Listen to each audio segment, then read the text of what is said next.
Are you attracting money into your life? Are you attracting sufficient amount of money in your life? For a long time, I was not doing that. Every time when I move from one work to another, I had shifted many jobs. But every time I shift from one work to another or one job to another, I would actually end up with a zero bank balance. I would work hard, have a lot of money in my hand, but end of the day, even though I never had any kind of activities, I never involved in any kind of activities which I spent money recklessly. I never used to save money in my bank account, and so many times I've ended up with a zero bank balance.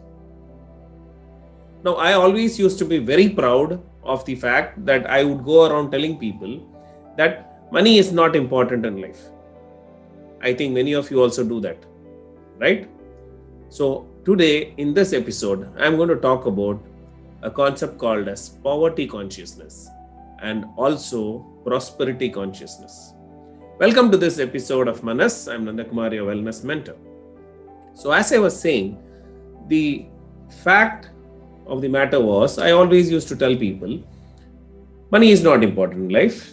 And tomorrow, if you ask me to go and sleep on a platform, I can very well go and do that. And I used to take pride in telling that I'm very contented person, and that's how I am. And as long as I have money to meet my needs, that's more than enough. And I experienced that even though I used to have more salary, got promoted, my income increased, my salaries increased, but end of the day, only I would have money to meet my expenses. Then I came across this knowledge of the subconscious mind, and also these two concepts called the poverty consciousness and prosperity consciousness. So what is poverty consciousness? From childhood, we have always been taught that money is not, our parents have told you, we have been a culture in India where our parents always tell us money is not the most important thing in life. And only if you work hard, you will earn money. People with lot of money are not good people. And if you are on the right path and if you are doing things correctly, you will not be able to earn money. So there were a lot of these kind of things which gets imbibed into us from childhood, from our parents, teachers, elders, and many people around us. Now, what does this create? This creates a consciousness inside us or a belief system inside us called poverty consciousness. So many times when you ask people around you, you will notice what I'm saying. When you ask somebody for money, they'll say, no, I don't have money. And always we will always be reluctant to tell other people that I'm having sufficient amount of money with me. So even if we have money, we would say, no, I don't have money with me. Or I can't give you, or I can't lend you some money because I don't have it with me. Now, and always we used to treat money as a very scarce commodity. At least that's what I used to do. So it was very important to save. It was very important not to spend money lavishly. It was very important to save that 50 paisa by bargaining and negotiating with that vegetable vendor who came to your house to sell vegetables. So these were things which most of us would have done. But this is actually called as poverty consciousness. And when we have this poverty consciousness, we would not be able to attract money into our life. So what is that we need to do? We need to shift from this poverty consciousness state of mind to a prosperity consciousness or an abundance consciousness, I would say. A state of mind where we feel abundant about having the kind of money we have, and we always have positive statements or affirmations inside us about money. So number one, what we need to have is a positive attitude towards money. So we need to understand that money is definitely important in this life. We are living in a material world, and money is an energy exchange. It is like a current flowing around in the society and community. That's why it's called currency, that we need to have to meet out our requirements in this earthly world. And so there is nothing wrong in earning money. And it is always nice that good people have more money with them. So we have a responsibility, and I would say even an accountability to earn money so that we can help people who don't have.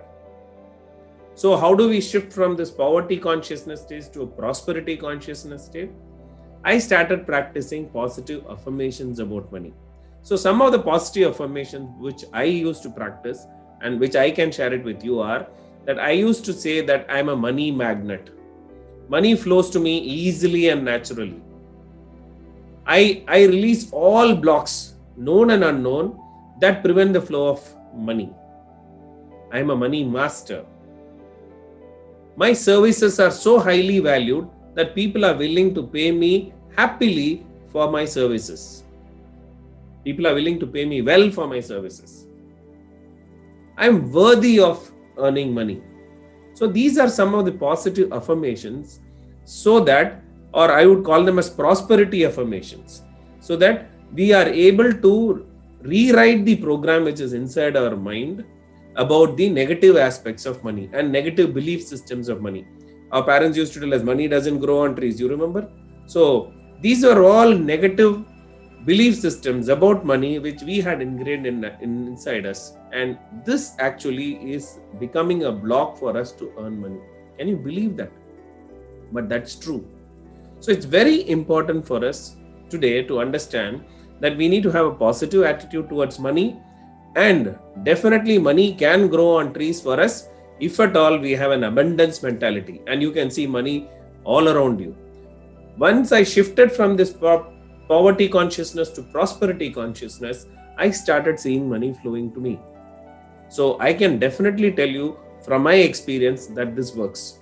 So let's all have a positive attitude towards money, and let us move from poverty consciousness to prosperity consciousness, so that we earn abundantly, we spend nicely in a disciplined manner, and also help people as much as possible who do not have the money for themselves. So that way we can create a better society and a better community. If you like this episode, please do subscribe, share with your friends, and also like it. And until we meet in the next episode, this is Nandakumar, your wellness mentor, signing off.